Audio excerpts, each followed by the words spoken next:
People ask you what you're interested in, and you tell them about it's anime, and they're like, you know, oh, so that's what you're interested in. You know, as if it's something wrong. That's one thing I don't like. Japanese have a word for it, extreme otaku, extreme fanboyism or fangirlism. It can get a bit strange, like... I mean, in Japan, they call it akibake, which is akihabara. You know, you see all these extreme otakus, they all have one look and this stereotype, and you think, okay. They really do fit the stereotype. Yeah, we've seen it. There's a case in Japan that they don't come out from the room at all, and they get the food delivered to their room, and they just stay in the room, watch anime, and pretty much the whole time just really much. That's the whole thing is all about. Just their whole life is just about anime and games. That's the actual terms of otaku. But then again, I may be wrong on this. But then nowadays, when you refer to otaku, it can refer to someone that is just into anime. You don't have to live the way of otaku. You still can be called otaku. And nowadays, the term otaku itself is not as condescending. It's not as... you can just jokingly say to another person, you're an otaku, and that person won't get offended. We'll play with the stereotype, you know, we're the big geeky guys who sit down and watch anime all day and stuff. But, you know, you have fun with it. It's all good. You just laugh about it and enjoy it, and hey, it's a stereotype. All stereotypes are ridiculous, no matter what it's about.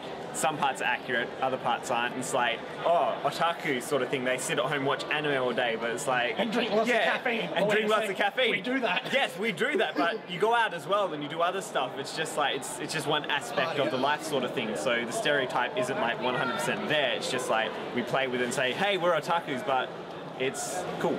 You get the stereotype of anime fans not bathing or showering, just watching Naruto the whole time and eating ramen. You get some pretty awesome people watching these types of anime and producing some really good art pieces, and they actually do shower. The increase in gamer culture as well, I think,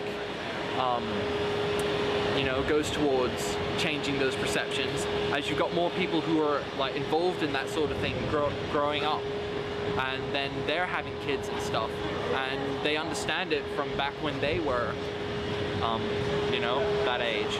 There's kind of a collector gene, and if you have that collector gene and you find something that you love, you'll tend to pick up everything you can find for that. It's that gotta collect everything mentality that helps fuel collectible card games. It has to be fun, but then there's the cool, I want to have everything that expresses my love for this one particular property.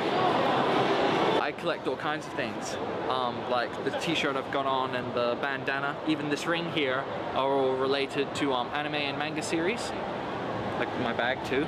I buy the anime box sets, I buy the manga, I get plushies, I get like, you get like the different models, and you get like the little ones, and then you get the bigger, more expensive ones, which is like, whoa, I'm such a fanboy right now sort of thing. And yeah, it's just, I don't know, it's just really cool. You stick them up and display in your room, you get posters, war scrolls, and you just look and you're like, yeah, that's nice. So yeah, I don't know. This is what an example of one thing I collect.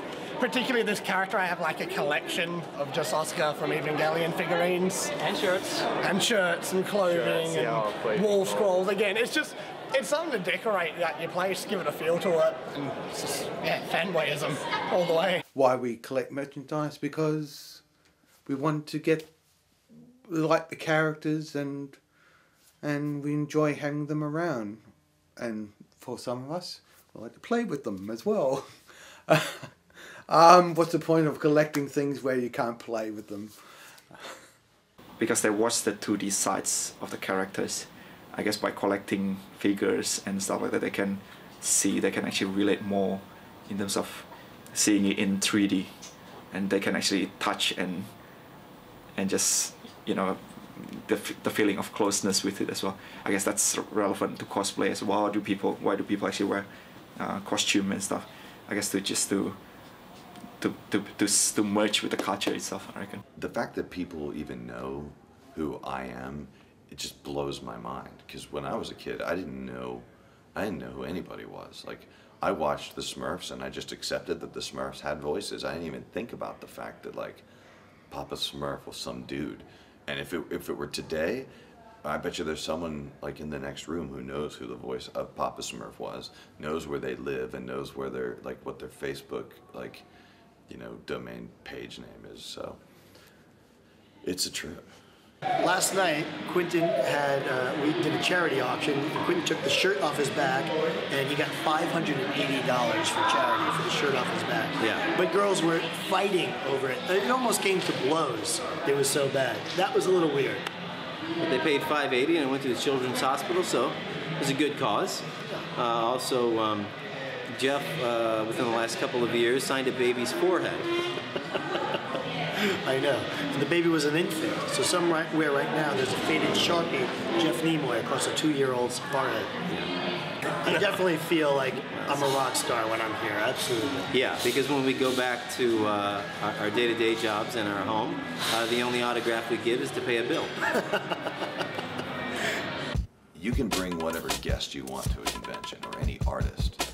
I don't necessarily think that's what brings people to a con. I think it's the people bring each other to the con. It's like band camp. It's like summer camp. And I was saying, like, if you can just make it as good of an experience as you can for these people, whether you bring guests or not, you'll find that they're going to keep coming back again and again. Because and anyone who thinks that these kids are nerds and don't have social lives have not seen these people when the convention stops, because it gets